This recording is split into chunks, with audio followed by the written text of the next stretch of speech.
Hello बच्चों, आप लोगों का स्वागत है आपका अपना यूट्यूब चैनल आसू A2 एकेडमी में।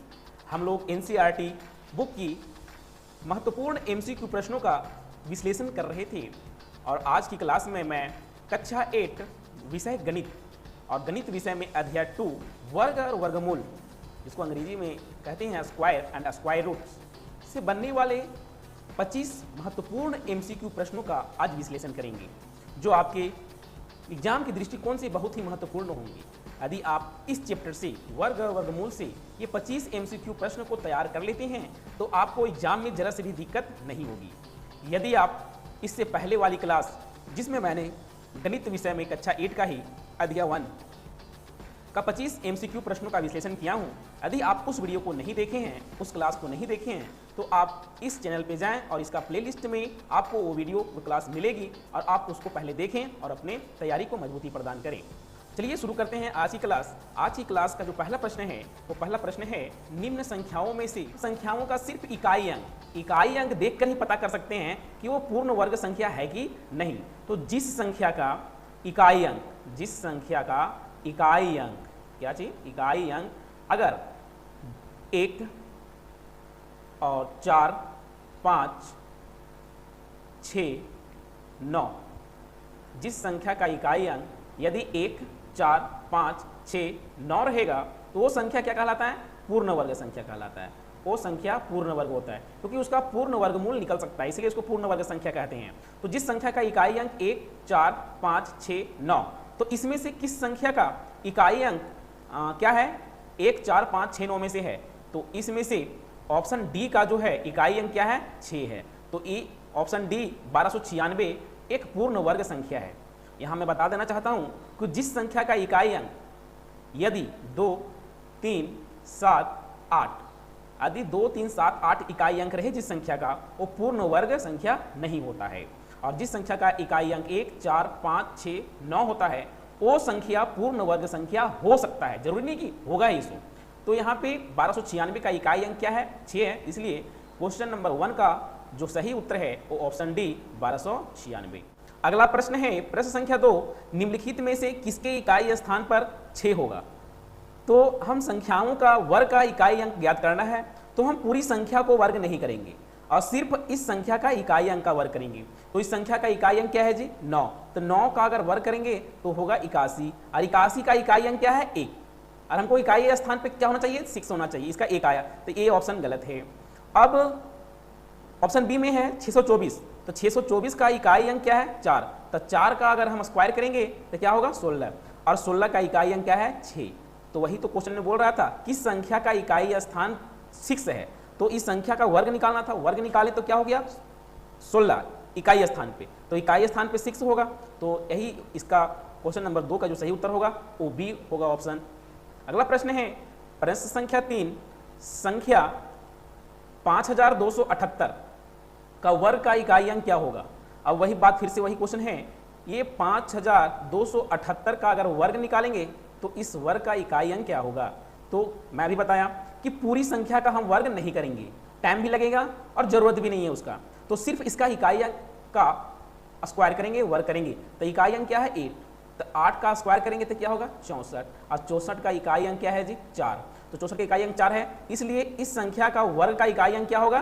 तो 4 होगा। इसलिए क्वेश्चन नंबर 3 का सही उत्तर होगा ऑप्शन ए 4। अगला प्रश्न है प्रश्न संख्या 4, 400 के वर्ग में शून्यों की संख्या क्या होगी? तो अगर 1 शून्य है तो इसका अगर वर्ग करेंगे, इकाई अंक अगर 1 शून्य है तो इसका वर्ग करेंगे तो 2 शून्य आएगा। अगर 2 शून्य है तो 4 होगा। तो यहाँ पे कितना शून्य है?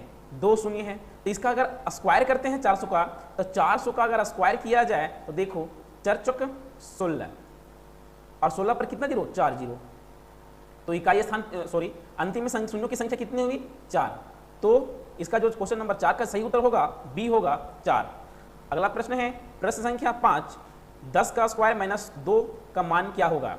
तो 10 स्क्वायर माइनस 2, यानी कि अगर इसका स्क्वायर करें, 10 का वर्ग करें तो 100 हो जाएगा, और 100 माइनस 2 क्या हो जाएगा जी? 98। तो क्वेश्चन नंबर 5 का जो सही उत्तर है ऑप्शन सी 98। अगला प्रश्न है प्रश्न संख्या 6, 92 का वर्ग है। तो 92 का वर्ग निकालना है, तो इसको हम 2-3 तरीका से 92 का वर्ग निकाल सकते हैं। चाहेंगे तो 92 को 2 बार हम क्या कर सकते हैं, गुना कर देंगे, तो भी मेरा वर्ग इसका निकल जाएगा। या एक ट्रिक है कि 92 100 से कितना कम है, 100 से 92 कितना कम है, तो 8, तो 8 का स्क्वायर करें, 8 का स्क्वायर कितना होगा, 64, तो 64 लिख दिए।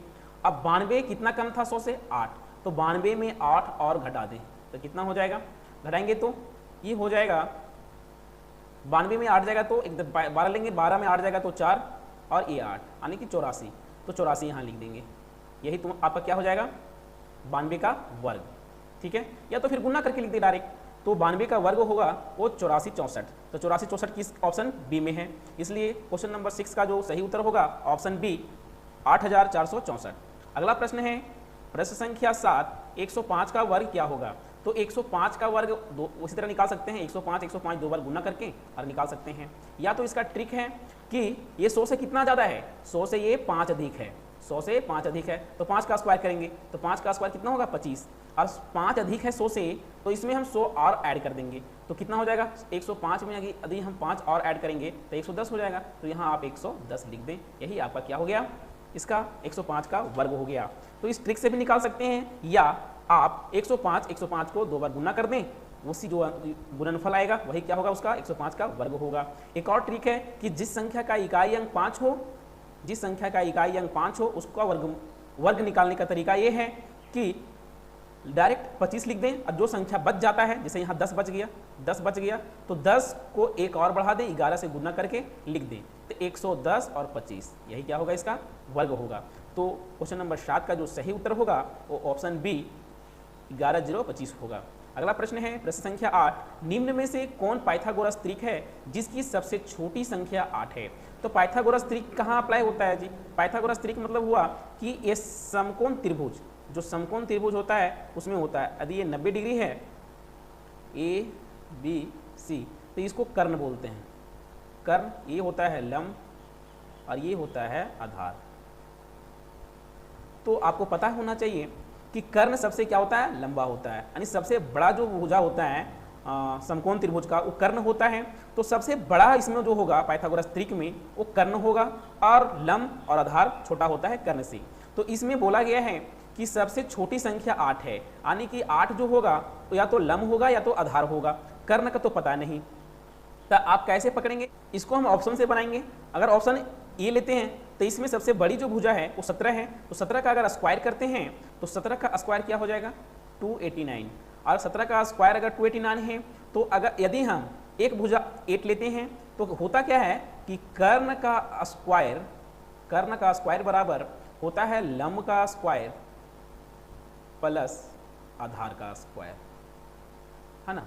तो आधार का स्क्वायर, तो अगर एक लंब या आधार कोई भी होगा, ये 8 भुजा सबसे छोटी भुजा, तो अगर इसमें हम 8 का स्क्वायर घटा देंगे तो जो बचेगा वो होना चाहिए। तो 8 का स्क्वायर हम घटा दें इसमें तो कितना होगा, 8 का स्क्वायर 64 होगा, तो 64 को यदि हम इसमें घटाते हैं तो कितना होगा, 9 में 4 जाएगा तो 5, और 8 में जाएगा 6 तो 2 और 2 225। और जो ये 16 है वो 16 का वर्ग 225 नहीं होता है।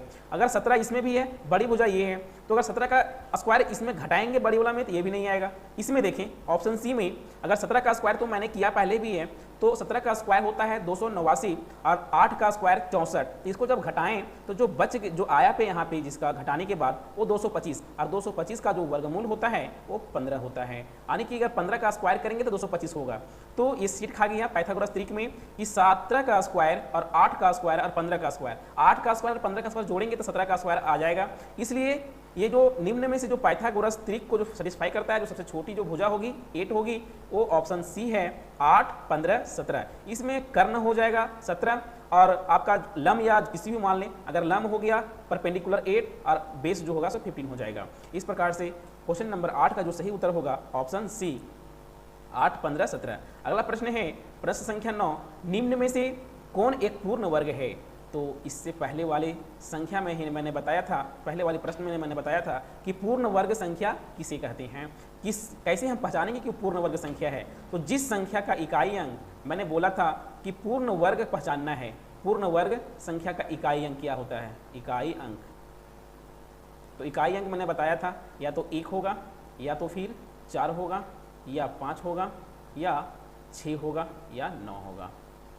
जिस संख्या का इकाई अंक 1 4 5 6 9 होते हैं वही संख्या हो सकता है कि पूर्ण वर्ग हो, और जिस संख्या का इकाई अंक 2, 3, 7, 8 होता है वो कभी भी पूर्ण वर्ग नहीं हो सकता है। तो इसमें बोला निम्नलिखित में से कौन एक पूर्ण वर्ग है, तो यहाँ पे 2 है तो ये नहीं होगा, यहाँ 1 है तो ये होगा पूर्ण वर्ग है,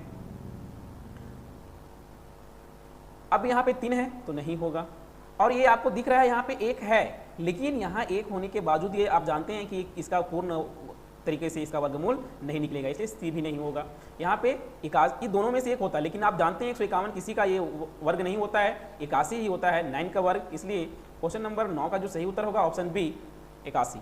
अगला प्रश्न है 4 अंकों की सबसे बड़ी संख्या ज्ञात कीजिए जो एक पूर्ण वर्ग है। 4 अंकों की सबसे बड़ी संख्या किसे कहते हैं? आपको बेसिक जो मैथ का बेसिक कॉन्सेप्ट जो दे रहे हैं उसमें जाके देख सकते हैं कि सबसे बड़ी संख्या सबसे छोटी संख्या निकालने का तरीका बताया मैंने। तो सबसे बड़ी संख्या निकालने के लिए क्या करेंगे? 4 ठो 9, अगर 4 अंकों का पूछा है तो 4 9।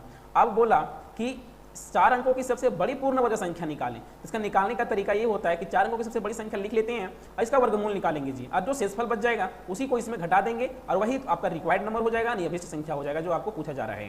तो इसको वर्गमूल निकालने का तरीका है, सबसे पहले हम जोड़ आएंगे, पेयर लगा देंगे। फर्स्ट पेयर पे ध्यान देंगे तो फर्स्ट पेयर कितना है? 99। तो 99 से किस संख्या का वर्ग कम होता है?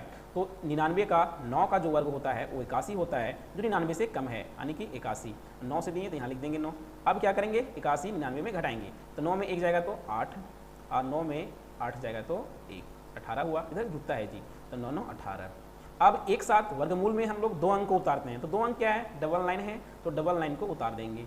अब यहाँ कितना से दें कि इसके बराबर या इससे कम होना चाहिए, तो यदि आप यहाँ 9 से देते हैं तो इससे कम होगा जी, देख लें, यहाँ 9 से दे देंगे तो 10 से देंगे तो अधिक हो जाएगा, क्योंकि 4 अंक हो जाएगा तो ये 5 अंक की संख्या बन जाएगी गुना करने पर। यहाँ गुना करके लिखा जाता है ना, तो गुना करने पर 5 अंक के लिए मेरे पास यहाँ कितना है? 4 अंक, तो 9 से ही देंगे तो ही 4 अंक की संख्या बनेगी। अब यहाँ गुना करें, 9 9 81 के 1 हाथ में 8, 9 8 72 और 8 80 के 0 हाथ में 8, और 9 एकम 9 8 17, 1701। अब इसको घटाएंगे तो कितना बचेगा जी? 9 में 1 जाएगा तो 8, और 9 में 0 जाएगा तो 9, और 8 में 7 जाएगा तो 1, 198। अब इधर तो कट जाएगा, यानी मेरा 198 क्या बच गया? शेष। यानी कि यदि ये 4 अंकों की सबसे बड़ी संख्या में 198 हम घटा दें, 198 घटा दें तो आपको 4 अंकों की सबसे बड़ी पूर्ण वर्ग संख्या मिल जाएगी। तो आपका पूर्ण वर्ग संख्या ज्ञात करने का यही है कि यहाँ लिखेंगे अभीष्ट संख्या। अभीष्ट संख्या मतलब जो आप चाह रहे हैं, अभीष्ट संख्या बराबर हो जाएगा जी, कितना है? 9999। इसमें जो शेषफल बचा उसको घटा देंगे, 198 यानी 198। 9 में 8 जाएगा तो 1, और 9 में 9 जाएगा तो 0, और 9 में 1 जाएगा तो 8, और 9 उतर जाएगा, यानी 9801 4 अंकों की सबसे बड़ी पूर्ण वर्ग संख्या है। तो 9801 ऑप्शन बी में है, इसलिए क्वेश्चन नंबर 10 का जो सही उत्तर होगा ऑप्शन बी 9801, 9801। अगला प्रश्न है निम्नलिखित में से किस संख्या का वर्ग सम संख्या होती है? तो मैं आपको बता दूं कि सम संख्याओं का वर्ग सम संख्या होता है। कभी भी यदि सम संख्या का वर्ग कीजिएगा तो सम संख्या होता है जी, और विषम संख्या का वर्ग कीजिएगा तो विषम संख्या होगा, विषम संख्या होगा। तब सम संख्या का वर्ग सम संख्या होता है। तो क्वेश्चन यहाँ पूछा निम्नलिखित में से किस संख्या का वर्ग सम संख्या होता है? तो सम संख्या जो होगा उसी संख्या का तो वर्ग सम संख्या होगी। तो यहाँ देखिए ए में विषम संख्या है, ये नहीं होगा, ये भी विषम है, ये भी विषम है। ऑप्शन बी में ही है जो इकाई अंक सम है तो ये संख्या भी सम होगा, इसलिए इसका ही वर्ग निकालेंगे तो क्या होगा? सम होगा। और क्वेश्चन नंबर 11 का जो सही उत्तर होगा ऑप्शन बी 8524 का वर्ग सम संख्या होगी। अगला प्रश्न है प्रश्न संख्या 12। एक संख्या दिया हुआ है, इस संख्या के वर्ग का इकाई अंक क्या होगा? तो इससे पहले भी मैंने डिस्कशन किया हूं कि किसी भी बड़ी से बड़ी संख्या का वर्ग का इकाई अंक ज्ञात करना हो तो आप पूरी संख्या का वर्ग ना करें, टाइम लगेगा, सिर्फ इसका इकाई अंक का वर्ग करें। तो इस संख्या का इकाई अंक क्या है? 9। तो 9 का अगर वर्ग करें जी तो क्या होगा? 81। और इस संख्या का इकाई अंक क्या होगा? 1। क्या है? 1। तो जब इसका इकाई अंक 1 होगा तो इस संख्या का भी वर्ग करेंगे ना, तो जो संख्या आएगी उसका इकाई अंक 1 ही होगा। तो इस क्वेश्चन का जो सही उत्तर होगा ऑप्शन डी 1। अगला प्रश्न है प्रश्न संख्या 13। 81 को कितनी विषम संख्याओं के रूप में हम व्यक्त कर सकते हैं? तो 81 को हम कितनी विषम संख्याओं के रूप में व्यक्त करेंगे जी? देखते हैं। आप जानते हैं कि एक यहाँ पे मेथड होता है कि विषम संख्याओं को हम जोड़ सकते हैं। जैसे कि एक का अगर निकालना है आपको यहाँ पे सम, तो 1 + 3 + 5, अगर इस संख्याओं को जोड़ना है तो इसमें कितनी संख्या है, 1 2 3, तो आप 3 का अगर स्क्वायर कर देंगे तो इसका सम निकल जाएगा। तो 3 × 9, देखिए जोड़ के 4 5 9 होता है ना, 9 इधर भी 9। तो विषम संख्याओं को आप इस प्रकार से लिखकर जोड़ सकते हैं। तो वही बोल रहा है 81 को आप कितनी विषम संख्याओं के रूप में व्यक्त कर सकते हैं। एक और एग्जांपल लेके कर दिखाते हैं। दूसरा एग्जांपल देखिए, अगर 1 + 3 + 5 + 7, अगर 7 करते हैं तो क्या हो जाएगा, जोड़ेंगे तो 1 और 3 4, 4 5 9 और 7 16 होता है। अब कितनी संख्या है, 1 2 3 4, तो अगर 4 का स्क्वायर भी कर देंगे तो क्या होगा, 16। यानी कि हम अगर विषम संख्याओं के रूप में किसी संख्या को निरूपित कर पाएं तो उसको हम जितना उसका वर्गमूल होगा उतना ही संख्या में निरूपित कर सकते हैं। जैसे कि ये 81 है, तो 81 को कितनी संख्याओं में, तो 81 का वर्गमूल निकाल देंगे हम, 81 का वर्गमूल निकाल देंगे, तो 81 का वर्गमूल कितना होगा, 9। तो 9 विषम संख्याओं के रूप में व्यक्त कर सकते हैं। 81 को 9 विषम संख्याओं के रूप में व्यक्त कर सकते हैं। और तो क्वेश्चन नंबर 13 का जो सही उत्तर होगा ऑप्शन सी 9, क्योंकि 9 का स्क्वायर अगर करेंगे जी तो कितना होगा, 81, इसीलिए 81 को 9 विषम संख्याओं के रूप में व्यक्त कर सकते हैं। अगला प्रश्न है प्रश्न संख्या 14, एक वर्ग की भुजा की लंबाई क्या है यदि वर्ग का क्षेत्रफल 441 सेंटीमीटर स्क्वायर है। तो वर्ग का क्षेत्रफल क्या होता है, वर्ग का क्षेत्रफल क्या होता है, भुजा स्क्वायर, क्या होता है, भुजा स्क्वायर। तो भुजा स्क्वायर, अब क्षेत्रफल क्या दिया हुआ है, 441, और यहाँ भुजा निकालना है, ये हो जाएगा भुजा स्क्वायर। तो आपको मैं बोल दूं कि भुजा बराबर क्या हो जाएगा, तो भुजा बराबर हो जाएगा √441। तो भुजा बराबर अगर फिर से निकालें तो क्या हो जाएगा, 441 किसका वर्गमूल है, किसका वर्ग है, तो 21 का वर्ग है, और 441 का वर्गमूल क्या होगा, 21, तो 21 सेंटीमीटर इसका आंसर होगा। तो वर्ग की जो भुजा होगी वो 21 सेंटीमीटर होगी, और 21 सेंटीमीटर ऑप्शन ए में दिया हुआ है, इसलिए क्वेश्चन नंबर 14 का जो सही उत्तर होगा वो होगा ऑप्शन ए 21 सेंटीमीटर। अगला प्रश्न है √5 का मान क्या होगा। अब √5 का मान निकालना है, तो √5 का मान निकालना है तो फिर आप याद रख सकते हैं 1 से 10 तक, अगर याद नहीं है तो आप निकाल सकते हैं। जैसे कि निकालना है तो हम 5 को कितना, 5 के बराबर या 5 से कम किसका स्क्वायर होता है, तो 2 का होता है, तो 2 से देंगे। जब 200 देंगे तो यहाँ 2 लिख देंगे, और 2 2 4 होता है, यहाँ जोड़ देंगे 2 2 4, अब घटाएंगे तो कितना आएगा, 1। अब एक साथ कितना अंक उतारते हैं, 2 अंक उतारते हैं, इसीलिए इसमें हम दशमलव देकर, यहाँ दशमलव देकर 2 जीरो बैठाएंगे। अब कितना बार में जाएगा जी, 2 बार में जाएगा, 2 बार में जाएगा ये, तो 2 2 4 और 4 2 8, 84 होगा। यहाँ जोड़ देंगे 2 2 4 और 4, यहाँ घटाएंगे तो क्या हो जाएगा जी, 10 में 4 जाएगा तो 6, और 9 में 8 जाएगा तो 1, इधर तो खत्म हो गया, 16 आया। अब फिर कितना अंक कितना बार में जाएगा, तो अभी जब दशमलव दे ही दिए हैं तो 2 अंक फिर से उतारेंगे, यानी कि 00 फिर से लिखेंगे। अब ये कितना बार में जाएगा, तो ये 3 बार में जाएगा, क्योंकि 4 बार में देंगे तो 4 चौका 16, 1600 से अधिक हो जाएगा, तो यहाँ 4 लिखेंगे, 4 बार में जा रहा है तो यहाँ 3 बार में जा रहा है तो 3 लिखेंगे यहाँ पे, क्योंकि 3 ही बार गया ना, तो 3 लिखेंगे यहाँ पे। तो 3 बार में देंगे, 3 नीचे भी लिखेंगे, गुना करेंगे तो 3 तिया 9, 3 चौका 12 के 2 हाथ में 1, और 4 तिया 12 1 13, 10 घटा देंगे यहाँ से, तो घटाएंगे कितना होगा, 10 में 9 जाएगा तो 1, और 9 में 2 जाएगा तो 7, और 5 में 3 जाएगा तो 2, और ये कट जाएगा। तो यहाँ जोड़ेंगे तो 3 3 6 और 4 4।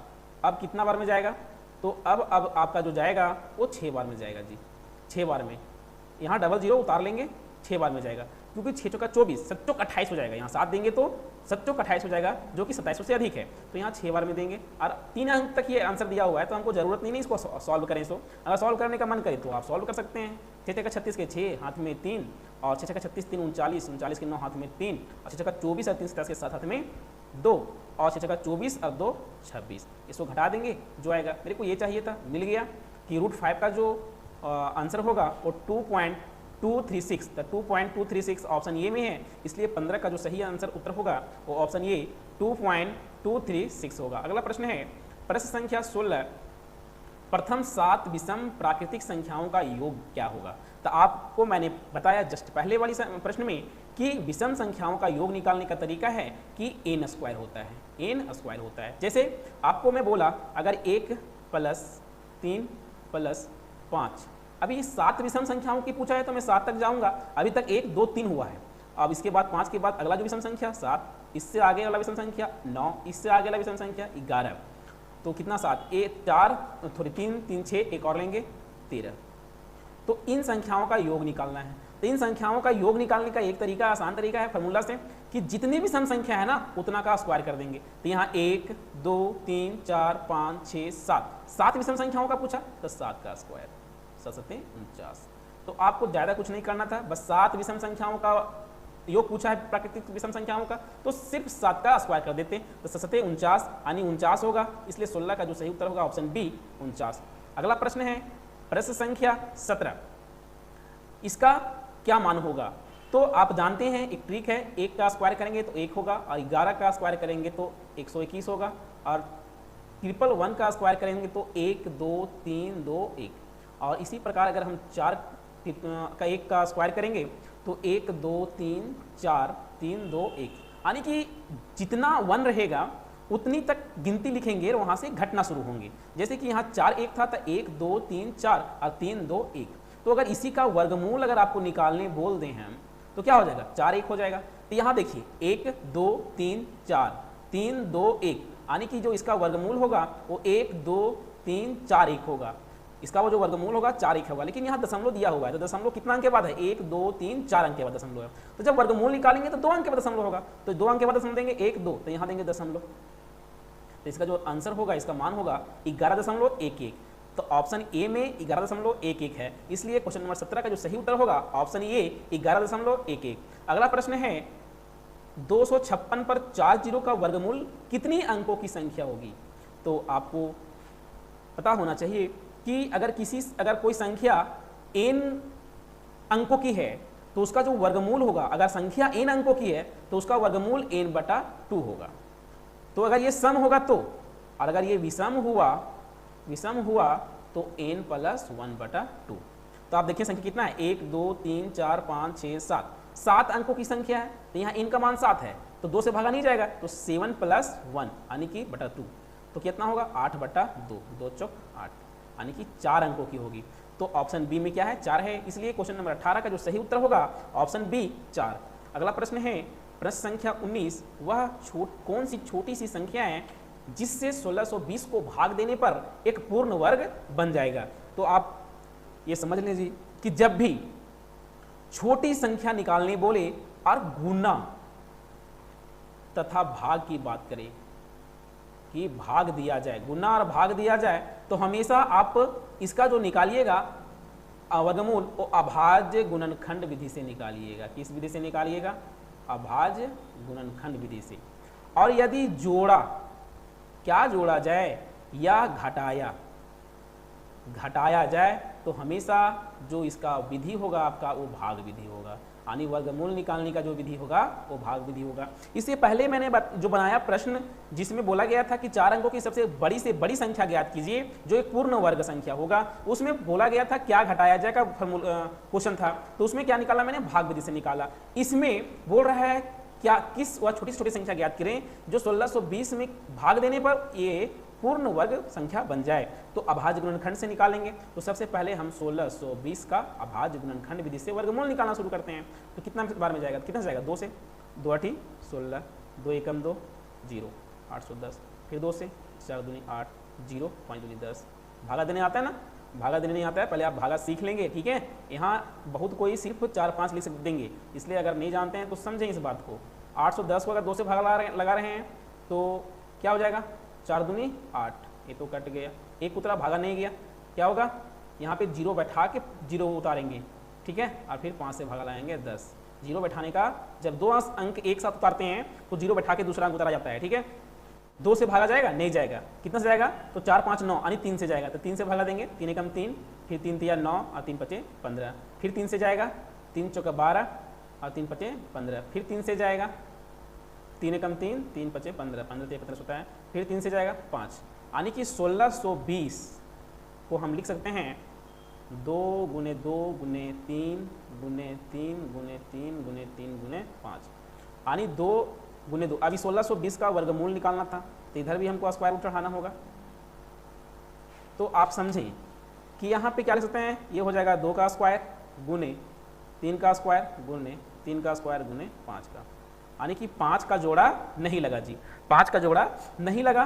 तो इसी संख्या से अगर हम भागा दे देंगे इस संख्या को, तो ये जो 5 से देना पड़ा अंतिम में, ये 5 से तो कट जाता ना, तो बचता मेरा यही, तो फिर ये जोड़ा लग जाता, आराम से जोड़ा लग जाता। इसलिए जो अभिष्ट संख्या होगी, अभिष्ट संख्या मतलब जो अवांछित संख्या, जो भागा देने वाली संख्या होगी, क्या होगी, 5। तो इस क्वेश्चन का जो सही उत्तर होगा ऑप्शन डी 5। अगला प्रश्न है प्रश्न संख्या 20। वह कौन सी छोटी संख्या है जिससे 1008 को गुना करने पर एक पूर्ण वर्ग बन जाएगा। मैंने अभी बताया कि जब भी गुना और भाग की बात आए तो सबसे पहले अभाज्य गुणनखंड विधि द्वारा हम उसका वर्गमूल निकालना शुरू करेंगे। तो 1008 का जो है सो अभाज्य गुणनखंड विधि से वर्गमूल निकालेंगे, तो 2 से जाएगा, 5 दूनी 10, 0, 4 दूनी 8, फिर 2 से 2 दूनी 4, 2 पचे 10, 2 दूनी 4, फिर 2 से 2 एकम 2, 2 दूनी 4 और 6 दूनी 12, फिर 2 से 6 दूनी 12, 3 दूनी 6। अब कितना जाएगा, 3 से, 3 दूनी 6, 3 एकम 3, फिर 3 से 7, ठीक है, तो 7 यहाँ पे आ गया, यानी कि 1008 बराबर लिख सकते हैं 2 गुने 2 गुने 2 गुने 2 गुने 3 गुने 3 गुने 7। अब इसका वर्गमूल निकालना था, तो इसका भी वर्गमूल निकालना है, क्योंकि सेम बात तो है, उसी को तो हम लिखे इस रूप में। अब देखिए यहाँ जोड़ा 2 का लग गया, 2 का भी लग गया, 3 का जोड़ा लग गया, 7 क्या बच गए, अधिक एक्स्ट्रा बच गया। तो इसी संख्या को जोड़ा लगाने के लिए एक और 7 चाहिए मेरे को, एक और 7 चाहिए। तो यहाँ पे एक और 7 चाहिए, तो जितना चाहिए उतने से गुना करना पड़ेगा जी। तो 7 चाहिए तो 7 से गुना करेंगे, इसलिए आपका अभीष्ट संख्या होगा, यानी कि जो संख्या आपको आंसर चाहिए, अभीष्ट संख्या क्या हो जाएगा, 7 होगा, यानी 7 से गुना करना पड़ेगा। तो इस प्रश्न का प्रश्न संख्या 20 का जो सही उत्तर होगा ऑप्शन सी, ऑप्शन सी 7। अगला प्रश्न है प्रश्न संख्या 21। 6412 में कम से कम क्या जोड़ा जाए कि एक पूर्ण वर्ग हो जाएगा। तो अभी जस्ट मैंने बताया कि जब गुणा और भागा की बात आए तो अभाज्य गुणनखंड से निकालेंगे, और जब जोड़ा जाए की बात आए तो फिर आप उसको भाग विधि से निकालेंगे। तो 6412 को अगर हम भाग विधि से निकालेंगे वर्गमूल, तो क्या होगा, सबसे पहले जोड़ा लगाते हैं। जोड़ा लगाने के बाद कितना से जाएगा जी, ये जाएगा 8 बार में। कितना बार में जाएगा, 8 बार में। तो 8 बार में जाएगा तो क्या होगा, 8 बार में जाएगा तो इधर भी 8 लिख देंगे, 8 8 64, कट गया, 8 8 16। अब कितना उतारेंगे, 12। अब कितना बार में जाएगा ये, तो 0 बार में जाएगा, 0 बार में जाएगा, और ये 12 ही होगा, यानी कितना से सवाल बच गया मेरा, 12। 80 का, तो जब क्या जोड़ा जाए, तो 80 तक गया है ना, 80 से एक और अधिक क्या होगा, 80 में एक और जोड़ देंगे, क्या होगा, 81। अब 81 का वर्ग करके इसको घटा देंगे, जो आएगा वही आंसर। तो 81 का वर्ग निकालेंगे हम, 81 का वर्ग निकालेंगे तो क्या हो जाएगा, 81 गुने 81, 2 बार गुना कर देंगे 81 को हम, तो क्या होगा, 1 8 8 और 8 8 64, यानी 1 8 8 16 के 6, हाथ में 1 और 5 और 6, 65 61, यही ना आया। तो 65 61 में हम 64 12 को क्या करेंगे, घटा देंगे, 64 12, 65 लेंगे 10, 11 11 में तो जाएगा तो 9, 5 5 में एक जाएगा तो 4, और ये 1, तो 149 यदि हम 64 12 में जोड़ दें तो एक पूर्ण वर्ग बन जाएगा। निकालने का तरीका ये था कि 80 आया तो एक और इसमें जोड़ के 81 का वर्ग करेंगे, और वर्ग जो आएगा उसमें जो दिया था संख्या, वो संख्या को घटा देंगे, और घटाने के बाद जो आएगा वही आंसर होगा 149, यानी क्वेश्चन नंबर 21 का जो सही उत्तर होगा ऑप्शन बी 149। अगला प्रश्न है प्रश्न संख्या 22। 4000 में कौन सी न्यूनतम संख्या घटाई जाए कि एक पूर्ण वर्ग हो जाए। तो जब भी मैं बोला कि जब भी घटाई जाए जोड़ी जाए की बात करें तो भाग विधि से क्या करेंगे, उसका वर्गमूल निकालेंगे। तो 4000 का भाग विधि से अगर वर्गमूल निकालते हैं तो सबसे पहले जोड़ लगाएंगे। अब 40 से कम या बराबर किसका स्क्वायर होता है, वर्ग होता है, तो यहाँ पे 6 का होगा, 6 6 का 36, 6 बार में जाएगा तो 6 6 का 36, यहाँ क्या हुआ 4, ये तो खत्म हो गया यहाँ पे 6 6 12 कि दोनों एक साथ 2 अंक उतारते हैं तो डबल 0 उतरेगा यहाँ पे। अब कितना बार में जाएगा, देखिए 4 बार में देंगे तो क्या हो जाएगा, 400 से अधिक हो जाएगा, तो यहाँ कितना बार में देंगे, 3 बार में। तो यदि हम 3 बार में देते हैं तो 3 तिया 9 और 3 दूनी 6 और 3 एकम 3। अब इसको घटा देंगे, तो घटाएंगे तो क्या होगा 10, 10 में हो जाएगा तो 1 और 9 में से जाएगा तो 3, 31, क्योंकि यहाँ करना है। तो जो यहाँ पे 31 आया शेषफल, तो वही क्या, इसको जो अवांछित आया शेषफल, इसी को अगर हम 4000 में घटा दें तो क्या निकल जाएगा, जो संख्या आएगी वो पूर्ण वर्ग संख्या होगी। इसलिए क्वेश्चन नंबर 22 का जो सही उत्तर होगा ऑप्शन डी 31। अगला प्रश्न है प्रश्न संख्या 23, 53 का स्क्वायर और 54 के स्क्वायर के बीच कितनी प्राकृत संख्या है। तो इसका एक फार्मूला होता है कि अगर लगातार दो संख्याओं के वर्ग के बीच अगर प्राकृत संख्या निकालना है तो अगर n स्क्वायर तथा n प्लस 1 के स्क्वायर के बीच प्राकृत संख्या निकालना है तो इसका फार्मूला होता है 2n। तो यहाँ n का मान क्या हो जाएगा, 53, क्या है 53, ठीक है। तो ये 53 जो है वो n का मान है, क्योंकि 53 और 53 प्लस 1 54 के बीच का बात यहाँ पूछा है। तो n का मान क्या है 53, तो 2n हो जाएगा, तो 2 गुने 53, तो 53 3 दूनी 6 और 5 दूनी 10, 106। तो 106 ऑप्शन बी में है, इसलिए क्वेश्चन नंबर 23 का जो सही उत्तर होगा ऑप्शन बी 106। अगला प्रश्न है प्रश्न संख्या 24, 256 बटा 441 का वर्गमूल होगा। 256 का वर्गमूल हो जाता है 16 और 440 का हो जाता है 21, यानी 16 बटा 21। तो ऑप्शन बी में 16 बटा 21 है, इसलिए क्वेश्चन नंबर 24 का जो सही उत्तर होगा ऑप्शन बी 16 बटा 21।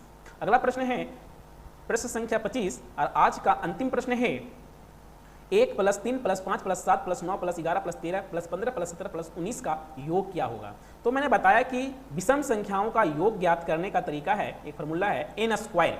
तो n कहाँ से, जितनी संख्या है वही क्या है, n है।